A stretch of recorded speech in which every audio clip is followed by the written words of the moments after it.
and my all dear friends. We all know that today is the last day of our school. Today I stand to say before goodbye everyone.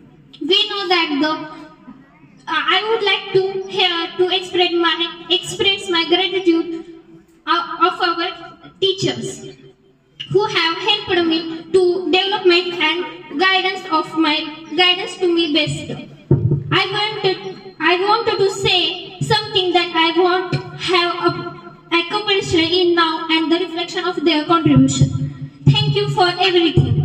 I can't do anything for them, but I only can thank them.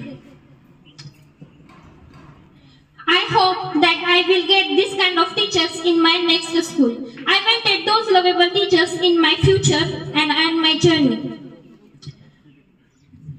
It is difficult to say goodbye for them to be able to my fly to has been bind.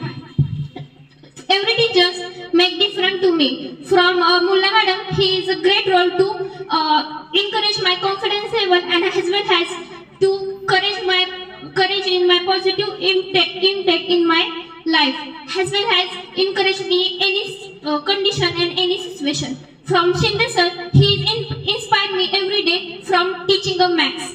From Dove sir, he is a best and fantastic teacher in art and as well as to helping me in any condition and situation. From Mote sir, he is the best teacher and knowledge of the science and everything. From Alder sir, he is making kindness and compassion teachers and making a perfect sport teachers. From every teachers, Edge sir, Patil sir, Mulla Madam, Chavan Madam, and every teachers, thank you for making and giving me a best guidance. Finally, I would like to be of favor my fellow classmates. It has been an honor and privilege to be a part of the journey. With you, I end my speech with my wishing for a bright future with a smiling face. Thank you, Jai Hind, Jai Mata.